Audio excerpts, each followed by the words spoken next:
안녕하세요, 손선생입니다.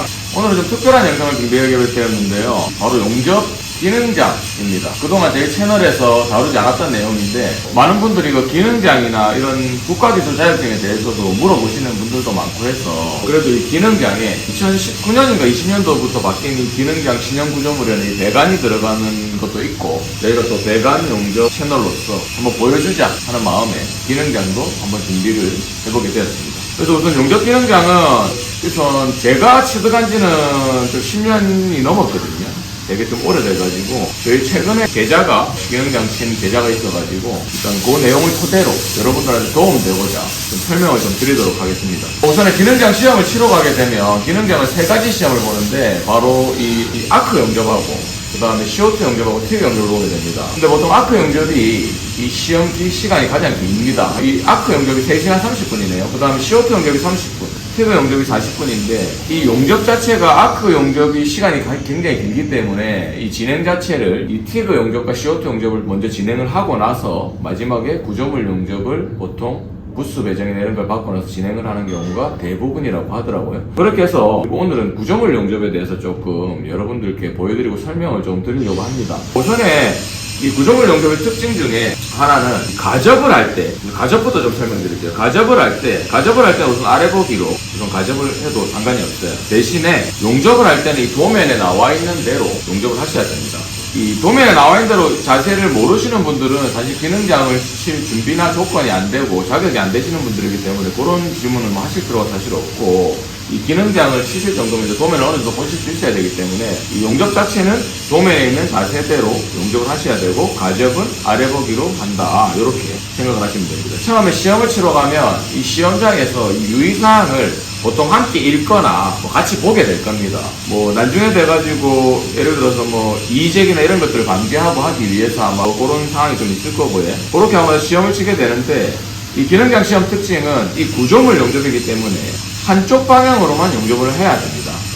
교차 용접이 안 된다는 뜻이죠. 특히나 마지막 부분에서 보여지는 비드에서는 한쪽 방향의 용접이 되어야 되고, 대신에 이 마지막에 올라간 이 파이프, 구조물 위에 상단에 올라간 이 배관은, 배관 필렛은 교차 용접이 아마 될 겁니다. 근데 이 배관도 이 버트 용접 부분은 교차 용접을 하시면 안 된다, 이렇게 생각하시면 되고, 뭐 사실 실무가 대부분이기 때문에 이론상 제가 좀 팁을 좀 드리고 싶은 부분은, 이 가접을 할 때 특히나 이 기능장 시험은 구조물 시험이기 때문에 수학 검사가 되게 중요한 요소가 생기는데, 이제 가접을 할 때 이 구조물 철판들이 만나는 부분에서 가접 시에 이 좀 높은 전류로 가접을 하고 끊김없이 이어서 코너를 빠져나오는 가접을 해주시는 거를 굉장히 좀 중요한 부분이다, 구조물 용접에서. 그런 부분만 조금 좀 신경 써서 하시면 아마 수압에서는 크게 문제가 없을 거다. 그리고 일반적으로 우리가 지금 기사, 기능사, 산업기사 이런 것들하고 다른 게, 이 기능장 시험의 구조물은 이 밑판, 철판이 좀 깁니다. 보통 일반 시험은 한 150mm 정도 되는데 얘는 250mm로 철판이 좀 긴데, 일반 시험이라고 좀 그거 한데, 기능사나 산업기사, 기사 이런 시험들은 150mm 시편에 보통은 이 밴딩 테스트를 합니다. 근데 얘는 밴딩 테스트가 없고, 일반적으로 이제 이 유관 검사를 하는 거를 우선 기준으로 조금 설명을 좀 드리고 싶은데, 일반적인 시험은 도면상 날아가는 부위들이 있어요. 일반 시험으로 쳤을 때 150mm 같은 경우는 시작 부위와 마무리 부위, 그리고 가운데 부위 정도 날아가는 부위가 있고, 이 부위를 제외하고 앞면 뒷면으로 보통 밴딩을 하게 되는데, 기능장 시험 같은 경우는 밴딩 시험이 없다 보니까 이 불완전 용융부를 40mm 정도 허용을 합니다. 이게 무슨 말이냐면, 시작부, 마무리부 중간에 이 아크 용접을 하다 보면 이음부가 생기는데, 이 이음부를 계산해서 40mm까지는 불완전 용융부를 허용을 하게 됩니다. 육안으로 봤을 때 좀 높지 않아도 허용을 한다는 뜻입니다.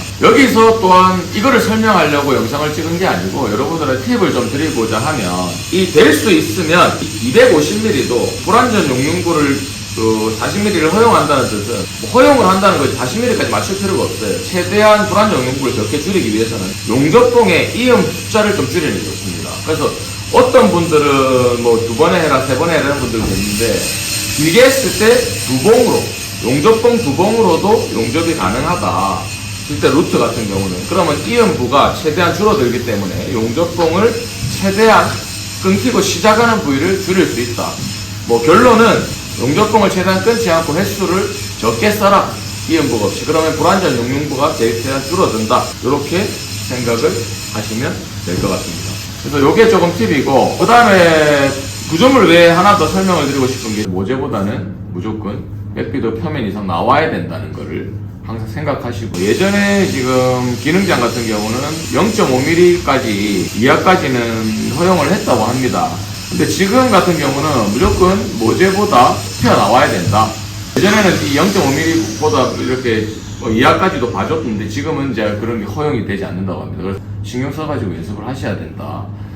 뭐 이렇게 생각하고, 이 구조물 이렇게 제작하는 부분하고 실제로 용접하는 것도 한번 보여드리도록 하겠습니다. 자, 우선의 기능장 시험 같은 경우는 이 밑판을 먼저 용접을 하게 됩니다. 밑판은 도면에 있는 자세대로 보통 용접을 하게 되고, 일반 시험하고 좀 다른 게 150mm가 보통 일반 시험이면 기능장 구조물의 시편은 요게 250mm, 250mm라서 길이가 좀 깁니다. 우선 얘를 용접을 하고 나서 검사를 받죠. 검사를 받고 나서 그 다음 두 번째는 이 구조물을 이렇게 가접을 하게 돼요. 구조물 같은 경우는 이렇게 이제 따로 밑판과 따로 이렇게 구조물을 가접을 하고, 구조물에서 일반적으로 정사각형 구조물이 3개가 4개가 붙는데 구멍이 뚫린 건 위로 가고, 그러니까 모양이 특이한 하나가 뒤로 간다고 생각하시면 돼요. 이렇게 구조물 가접을 하고 나서 따로 독립적으로 구조물도 검사를 받습니다. 구조물 가접에서 가장 중요한 거는 코너 같은 거 신경 많이 써야 된다고 제가 아까 얘기를 드렸어요. 그 다음에 구조물 가접을 따로 검사를 받고, 구조물 가접도 정상적으로 가접했을 때 이상이 없다고 판단이 되면 본격적으로 이 밑판 비드를 구조물이 얹힐 자리를 갈고 나서 얹혀져서 가접을 한 뒤에